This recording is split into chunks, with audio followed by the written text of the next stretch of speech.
Assalamualaikum warahmatullahi wabarakatuh. Halo semuanya, kenalin nih, nama aku Azrianti Ishamia. Aku berasal dari Prodi Tasawuf dan Psikoterapi UIN Raden Fatah Palembang.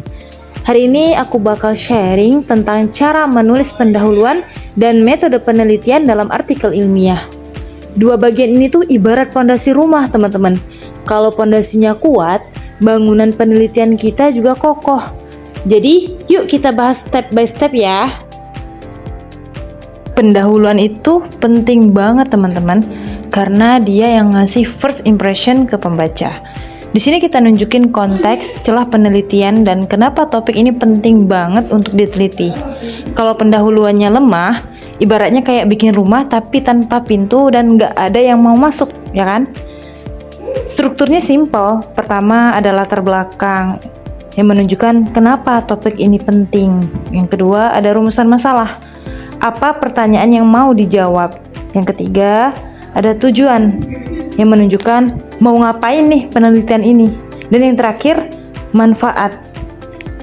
Manfaat itu kontribusi buat teori dan praktik. Tips menulis pendahuluan.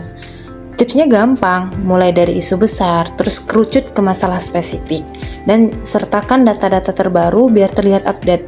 Jangan lupa kutip penelitian terdahulu ya sebagai state of the art, lalu tunjukkan gap yang belum dijawab. Nah, disitulah penelitian kita hadir sebagai solusi. Contoh latar belakang, misalnya, sekarang isu kesehatan mental mahasiswa lagi booming. Banyak penelitian fokus ke terapi klinis, tetapi yang preventif kayak pola tidur atau olahraga masih jarang. Nah, di sini kita bisa masuk, bikin penelitian yang ngisi gap itu. Jadi latar belakang itu harus tunjukin masalah real sekaligus peluang penelitian. Contoh rumusan masalah. Rumusan masalah adalah GPS penelitian. Tanpa ini kita bisa nyasar. Misalnya, apakah pola tidur berhubungan dengan tingkat stres mahasiswa, atau apakah olahraga punya dampak signifikan ke kesehatan mental. Jadi rumusan masalah itu bisa bantu kita untuk fokus dan nggak melebar kemana-mana. Contoh tujuan penelitian. Kalau rumusan masalah itu pertanyaan, maka tujuan penelitian adalah jawaban yang mau kita cari. Contohnya, tujuan penelitian ini untuk menganalisis hubungan pola tidur dengan tingkat stres mahasiswa. Simple, jelas, dan langsung nyambung ke rumusan masalah. Manfaat penelitian. Manfaat itu bisa dibagi jadi dua, ada teoritis dan praktis. Jadi penelitian kita nggak cuma jadi tumpukan kertas, tapi bisa dipakai di dunia nyata. Misalnya, mahasiswa bisa belajar jaga pola hidup sehat, kampus bisa bikin program student well-being, dan ilmu psikologi juga dapat tambahan insight baru.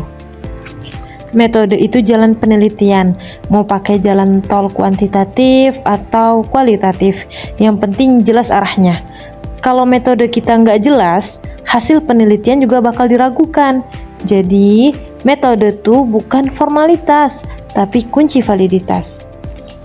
Komponen metode itu lengkap, jenis penelitian, subjek, instrumen, teknik pengumpulan data, dan analisis. Semakin detail, semakin gampang direplikasi. Ingat, penelitian ilmiah harus bisa diuji ulang, jadi jangan ada bagian yang abu-abu. Tips menulis metode. Tipsnya simple ya teman-teman, jelas, ringkas, sistematis. Jangan muter-muter. Ingat, metode bukan buat pamer istilah rumit, tapi biar orang lain ngerti cara kita kerja.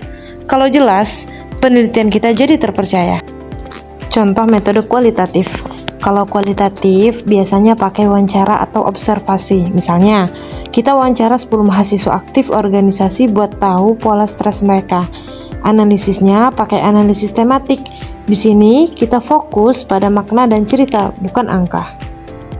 Contoh metode kuantitatif. Kalau kuantitatif itu lebih ke angka. Misalnya, kita ambil 60 mahasiswa random, ukur stres pakai skala Likert, terus analisis pakai uji T di SPSS. Jadi kuantitatif itu kayak bikin foto resolusi tinggi, yang mana harus detail, objektif, dan bisa diuji secara statistik.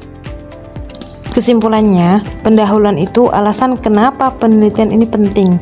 Metode itu cara bagaimana penelitian dilakukan.